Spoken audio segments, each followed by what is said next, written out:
Hello, this is me again, ASMR Classic. I've only put a few videos up over the years, although I was sort of moved to do ASMR because I found it quite relaxing. I moved to do ASMR again for a slightly more practical reason. I suddenly realised, talking to a friend of mine, that if we get to 1,000 subscribers, which I know is mad, we might be able to earn some money from the ads on YouTube, which will be used in turn to support the theatre company that I've set up. We're struggling a little bit at the moment, as many people are. Nothing unusual about that. Oh, sorry, I should turn my email off, shouldn't I? And we're also, of course, very much trying to recover after the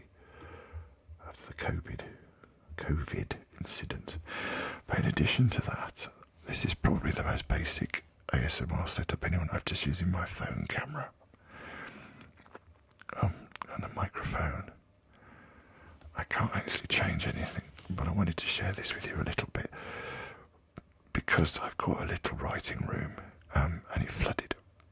Not my fault, no one's fault really, from a shower upstairs.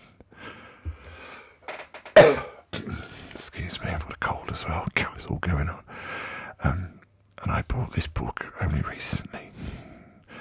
As you can see, it's the RSC, William Shakespeare Complete Works. I think I'm alright using this in terms of copyright because it's Shakespeare and he's not around anymore.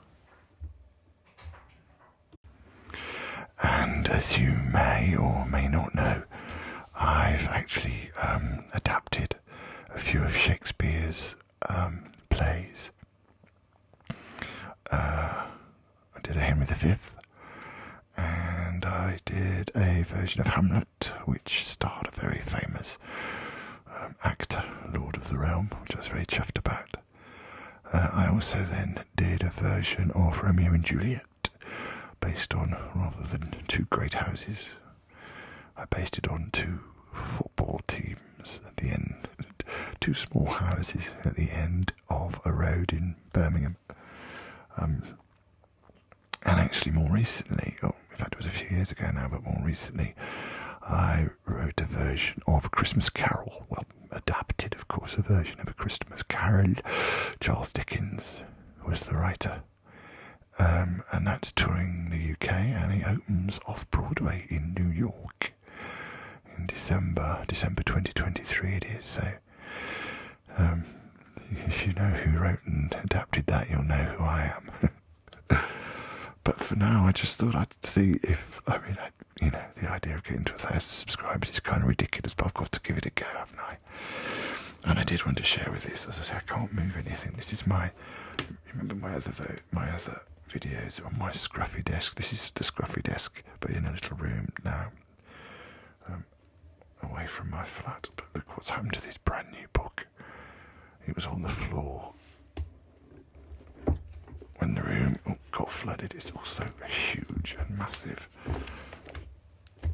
And if I can try and keep it a little bit in focus as well, but I just thought I'd run through some of the pages, mainly because I need to open them.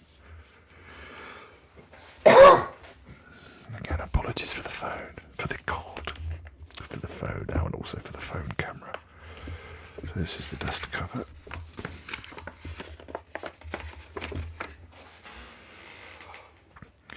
And you can see the book's been completely ruined by the water, which is a shame because it's very new.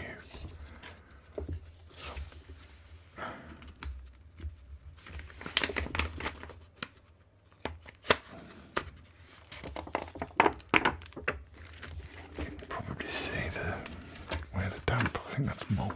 Yes, that's mould. I should be a bit careful with that.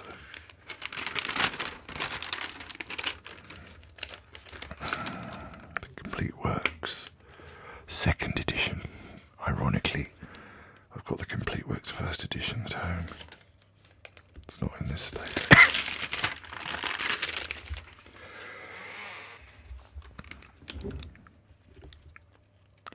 And of course, it's moved on a little bit. It lists here all the various complete works, the contents of the book, a user's guide, which would be interesting to look at, preliminary pages of the first folio, the complete works, comedies, histories, and of course the tragedies, and then plays not in the first folio, poems and sonnets. Shall I compare thee to a summer's day? I actually used that at my mother's funeral. I thought it was appropriate. Well, there you go. A scene for Sir Thomas More, and then various charts. There are thousands of pages in this book, most of which are stuck together and now look a bit mouldy. Maybe I'll try and go through them all, but not tonight. I just wanted to pop this video up and see if anyone find it of any interest. And if you do, and you could subscribe or share or, press the like button, it'd be fantastic. And if 5 people do that, I'll do another one. Thanks a lot.